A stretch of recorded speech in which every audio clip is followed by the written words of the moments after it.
Sang Buddha mengajarkan satu hal dalam hidup, jangan pernah melebihi batas. Assalamualaikum warahmatullahi wabarakatuh. Sampurasun.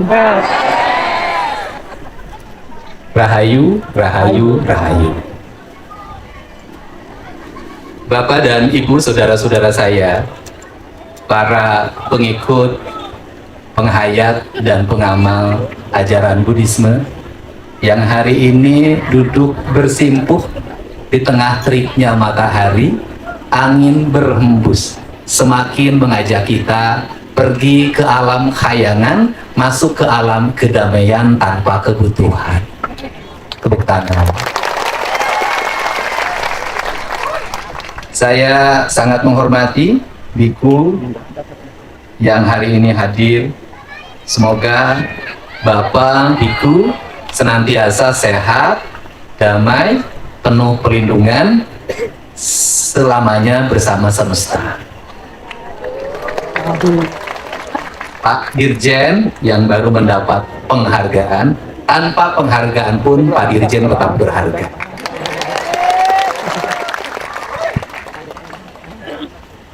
Ketua Umum Puja Bakti Waisak, saya mengucapkan terima kasih.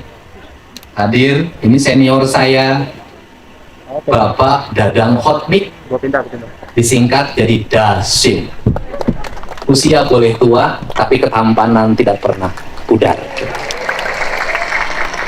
Beserta Pak Dirjennya yang waktu itu menjabat, yang telah memelopori sebuah spirit tentang perbedaan, pluralisme dan kebersamaan, sehingga mempersilahkan warga Buddhisme untuk bermeditasi di sini. Terima kasih Pak Dadang. Pak Wakil Bupati yang saya hormati, semua kepala Balai Pelestarian Kebudayaan, tokoh agama, seluruh warga yang ada di sini. Spirit kita sebagai makhluk bumi sama, yaitu kita ditugaskan di bumi ini sebagai mandatori atau pemegang otorisasi pengelolaan. Karena kita pemegang otorisasi pengelolaan, maka hak pengelolaan kita ada batasan, yaitu batasannya umur, sejak dilahirkan sampai kematian. Karena kita ada batasan, maka Sang Buddha mengajarkan satu hal dalam hidup, jangan pernah melebihi batas. Sikap yang melebihi batas inilah yang melahirkan kerusakan. Sikap melebihi batas inilah yang melahirkan kekacauan. Sikap melebihi batas inilah yang melahirkan peperangan. Sikap melebihi batas inilah yang melahirkan kebencian turun-menurun. Maka bagi mereka yang mencintai Sang Buddha, dalam hidupnya satu hal yang tidak boleh ada, rasa benci terhadap sesama. Karena tidak boleh ada rasa benci, apalagi diturunkan pada generasi berikutnya. Kalau kata orang Sunda, hajen ting paeh kabale bangke aing ngewa kasia 7 turunan. Enggak boleh. Peperangan yang terjadi di muka bumi hari ini adalah rasa benci yang dipelihara, diwariskan jadi generasi ke generasi, melahirkan peperangan yang tidak pernah berakhir. Kita sebagai manusia yang mengedepankan rasa dan cinta sebagai basic utama kehidupan, maka kita sangat mencintai cinta dan sangat mencintai rasa. Orang yang mencintai rasa dan cinta, jangankan membunuh, menginjak rumput pun dia tak kuasa.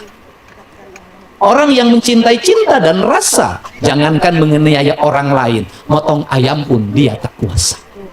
Orang yang memiliki cinta dan rasa, jangankan membunuh, dia motong kambing pun dia tak kuasa. Kenapa? Rasanya bersama semesta. Karena rasanya bersama semesta, maka pola hidupnya selalu diutamakan apa yang menjadi kebutuhan hari ini. Makanannya pun dibatasi, minumnya dibatasi, bajunya dibatasi, sikapnya dibatasi. Sikap yang membatasi diri telah memberikan ruang bagi orang lain untuk tanpa batas. sikap membatasi diri, membuka ruang bagi orang lain untuk hidup tanpa batas. Tetapi sikap yang tanpa batas, maka akan membuat orang lain terbatas. Seringkali dunia menggambarkan orang yang membatasi diri adalah orang yang kalah. Orang yang tanpa batas adalah orang yang menang. Tapi di mata Buddhisme, di mata Sang Buddha, orang yang membatasi diri, itulah orang yang menjadi pemenang selamanya. Maka kerangka ini akan menjadi kerangka spirit. Bicara tentang candi jiwa, candinya juga candi jiwa. Kalau candi jiwa, maka dia hidupnya di mana? Bukan hanya di Batu Jaya, bukan hanya di Karawang, tapi dia hidup di dalam relung hati. Candinya hadir dalam setiap waktu, maka ucapannya tidak mau menyakiti orang lain. Candinya hadir dalam setiap waktu, maka usahanya tidak boleh merampas hak orang lain. Candinya hadir dalam setiap waktu, maka tindakan-tindakannya dia tidak boleh merusak orang lain.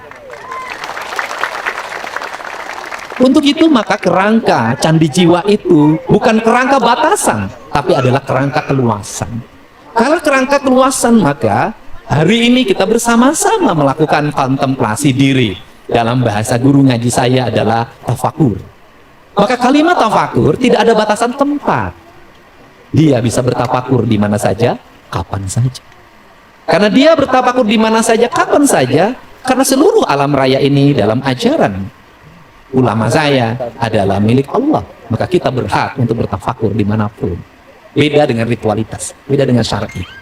Untuk itu, bahasa saya tidak ingin orang datang ke Batu Jaya untuk rekreasi. Karena dia akan menebarkan banyak sampah. Saya tidak ingin orang datang ke Batu Jaya hanya untuk piknik. Karena dia hanya akan mendapatkan kesenangan semata. Saya tidak ingin orang datang ke sini dengan dasar untuk meningkatkan pendapatan asli daerah, menumbuhkan ekonomi, tidak. Saya ingin orang datang ke sini, ingin mencari kedamaian, kenyamanan, meditasi sampai pada tingkat puncak spiritualitas kebahagiaan. Maka orang-orang yang datang ke sini sampai pada puncak kebahagiaan, pada puncak sebagai seorang Buddhisme, dia tidak akan pernah takut dompetnya ditebarkan pada siapapun tanpa melihat agama apa. Dia akan menjaga untuk tidak menyampah lidahnya. Dia akan menjaga tidak menyampah tatapan matanya. Dia tidak akan menyapa tatapan pendengarannya. Dia tidak akan membuang sampah. Kenapa? Karena dia ingin menjadi seorang Buddhisme sejati. Merawat, menjaga, melahirkan kedamaian. Bukan untuk memperlebar sayap kekuasaan, bukan untuk memperkuat organisasi di mana kita berada, tapi kita ingin memperkuat keteguhan hati, cinta dalam candi yang berjiwa penuh rasa menuju semesta dan Sang Maha Kuasa. Inilah semangat. Untuk itu, saya tadi sudah ngomong, seluruh areal sawah ini lagi akan saya persiapkan ke depan untuk dibebaskan oleh Pemprov Jabar. Tetapi tetap petani menggarapnya.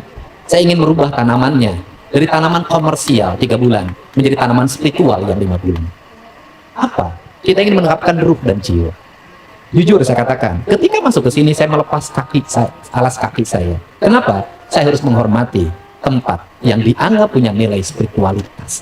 Saya tidak mau alas kaki saya tidak bersentuhan dengan rumput-rumput yang diberkati. Ke depan, tahun depan saya berharap tak ada lagi tenda yang berdiri. Saya ingin peringatan ini dilakukan malam hari. Agar apa? Agar kita tak terpisah lagi dengan langit. Agar kita tak terpisah lagi dengan matahari atau di ketika senja. Agar tubuh kita tetap bersama semesta. Tubuh kita harus bersama matahari. Tubuh kita harus bersama tanah. Tubuh kita harus bersama air. Tubuh kita harus bersama udara. Agar dia tetap menjadi satu kesatuan. Yang dalam kalimat keindonesiaan disebutnya manusia Indonesia seutuhnya. Yang dalam kalimat keislaman disebutnya insan kamil. Dan jiwanya harus ada dalam seluruh tubuhnya. Jiwa ada di tanahnya, jiwa ada di mataharinya, jiwa ada di udaranya, jiwa ada di anginnya. Ajaran agama hampir mengajarkan hal yang sama, cuman sudut pandang dan kaidah yang berbeda. Untuk itu, saya mengucapkan selamat Hari Waisak. Semoga Waisaknya hidup dalam setiap hari, bukan setahun sekali. Kalau Waisak hidup dalam setiap hari, maka setiap hari orang merayakannya. Merayakannya bukan memperbanyak sound system, bukan memperbanyak tenda, tapi merayakannya dirayakan dalam hati yang damai dan jiwa yang suci, hidup penuh tuntunan, langkah penuh atikan, ucapan penuh didikan, maka dunia ini akan damai selamanya. Semoga pertemuan kita adalah pertemuan cinta, semoga tepuk tangan kita adalah tepuk tangan rasa, dan kita berdiri duduk pada alas yang sama. Agama boleh kita berbeda, tetapi jiwa kita sama. Jadikanlah agama sebagai nilai universalitas yang didasarkan pada rasa, agar kita tidak menemukan beda. Jangan jadikan agama dipersempit dalam wilayah organisasi dan kelembagaan. Kita akan berlomba, bertengkar untuk memperbanyak jumlah anggota. Ujungnya kita bertengkar karena kas organisasi diperebutkan oleh kita. Jadilah kita jiwa yang merdeka, jiwa tanpa ikatan, jiwa yang tidak dibatasi oleh ruang batas dan waktu, tapi jiwa yang hanya diikat oleh satu, Tuhan yang Maha Esa. Dalam sudut pandang kita yang berbeda-beda, cara memahami. Setiap orang ada yang memahami saya ragam. Ada yang memahami saya sebagai orang yang pemarah kalau bertemu dengan kesemrawutan.